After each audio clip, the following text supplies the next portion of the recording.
第一次世界大戦後、民族のことは民族自身で決めようという民族自決の空気が広まった影響で、ヨーロッパの多民族国家は崩壊し、新たな国民国家が誕生していました。しかしこのような原則は敗戦国のドイツには適用されておらず、戦後新たに誕生したオーストリアとドイツはどちらもドイツ民族の住む国だったにもかかわらず、一つにまとまることを禁止されていました。そのような状況を見てドイツでは、この国境のせいでドイツは未完成のままだ、ドイツは一つになるべきだ、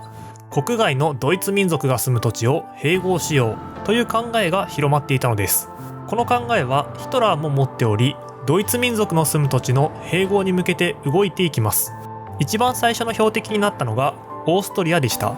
とはいえそれはドイツ側の事情です。この頃のオーストリアの首相はドルフースという人物で、彼はナチ党のことを嫌っていました。そのためイタリアと協力してドイツに対抗しようと考えていたのです。しかしオーストリア国内にもナチ党に共感する人々はたくさんいて、ヒトラーがドイツで挙げた成果はすごい、ドイツと仲良くするべきだという考えが広まっていました。彼らからするとドルフースは邪魔な存在になります。ということでドルフースは暗殺されてしまい、代わって首相となったのがシュシュニックという人物でした。ところがこのシュシュニックという人物も同様にナチ党を嫌っている人物だったので、イタリアと協力してドイツに対抗しようと考えていきます。しかしこの頃には事情が変わっていました。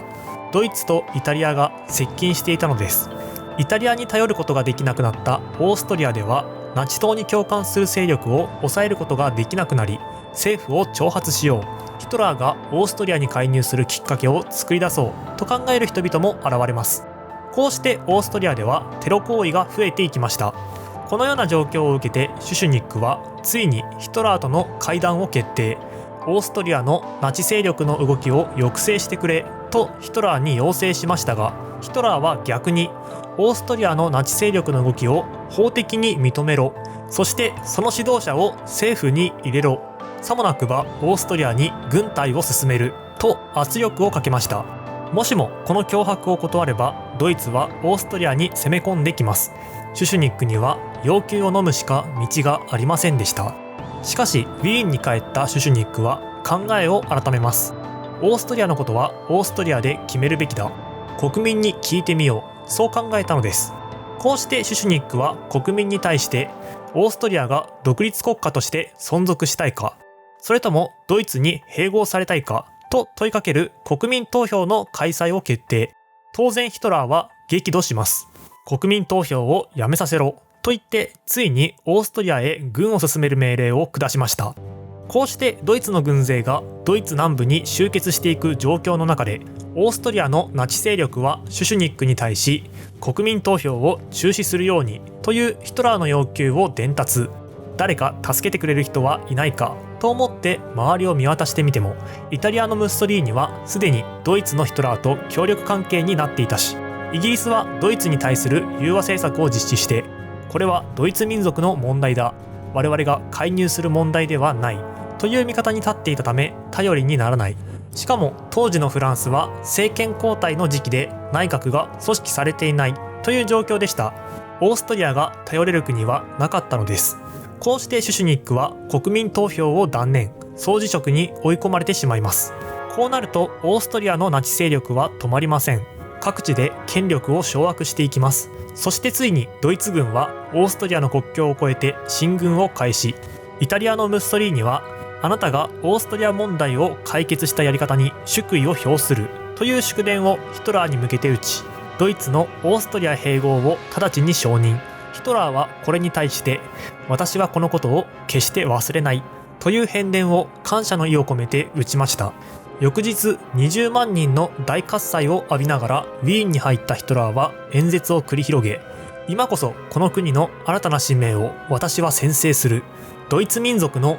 最も古い東の辺境であるオーストリアがこれからは最も若い亡類になってほしいと呼びかけました。その後ヒトラーはドイツとオーストリアの両国でオーストリア併合に関する国民投票を実施。99.7% の支持の下でオーストリアは併合されたのです。さて、こうして戦うことなく領土を広げたヒトラーでしたが、彼に休んでいる暇はありません。次の目標はチェコスロバキアでした。ここにはズデーテン地方というドイツ系の人々が住む地域があり、これまでドイツとチェコスロバキアの間で何度も争いの対象となっていたのです。ズデーテン地方にはドイツ民族がたくさん住んでいる。ドイツ民族を一つにする。そう主張するヒトラーはチェコスロバキアに対してズデーテン地方を割譲しろと要求します。しかしチェコ政府からするとズデーテン地方は防衛上重要な地域だったため、そう簡単に渡すことはできません。こうしてヨーロッパの国際情勢は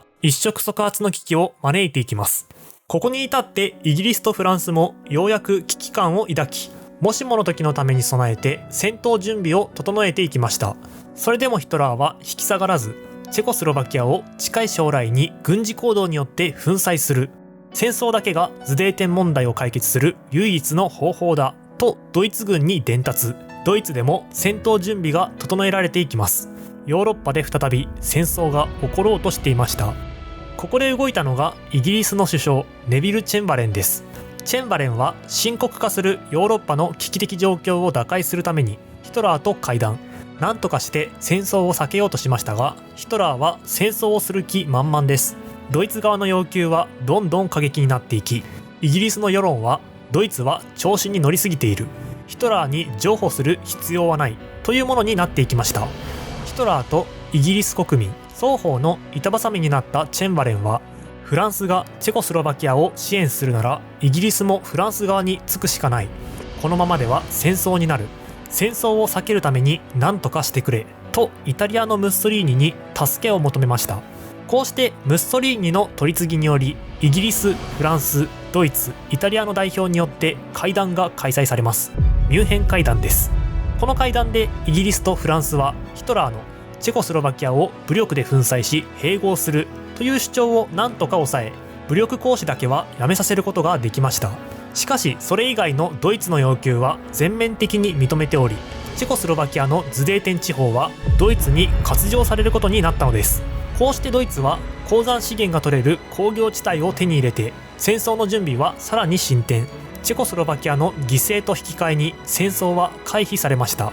この時にチェンバレンは、これをドイツによる領土拡大の最後とする。これ以上の領土要求はしないという条件をヒトラーに約束させており、ヒトラーもそれを了承しました。しかしヒトラーの最終目的は戦争によって東の方の土地を得ることです。そのためこれ以上領土を広げないなんてことはありえないことで、ヒトラーは最初からこの約束を破るつもりでいました。そうとも知らずロンドンに戻ったチェンバレンは、ヒトラーの署名が入った書類を振りかざしながら、戦争は回避された、平和が実現されたと国民に宣言していたのです。こうしてオーストリアやズデーテン地方がドイツの一部となると、そこに住んでいたユダヤ人たちへの迫害が始まります。ドイツ国内のユダヤ人迫害はさらに激しくなり、彼らを強制的にドイツ国内から追い出していきました。こうした状況を聞いたパリに住んでいるユダヤ人の青年が、自分の両親がドイツで迫害されているということを知り、ドイツ大使館員を暗殺して世界にユダヤ人の惨状を訴えようと考えます。そして彼は実際にパリにいたドイツ大使館員を射殺してしまったのです。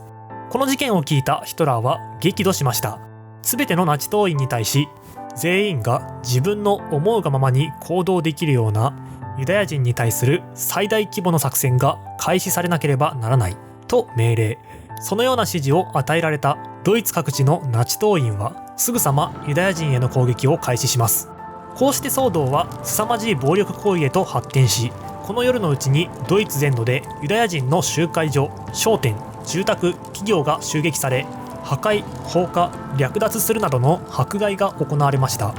これ以降、ユダヤ人からの収奪にはさらに拍車がかかっていきます。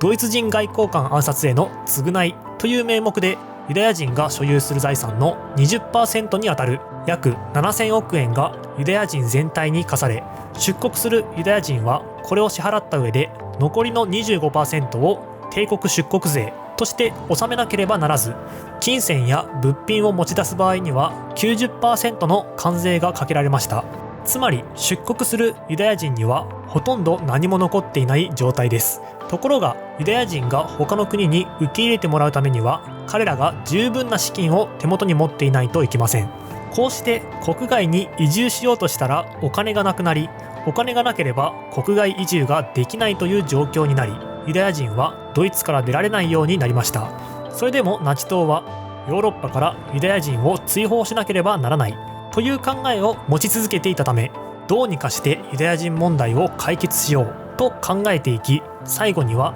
移住できないならユダヤ人を全員殺してしまおうという発想へとつながっていくのです。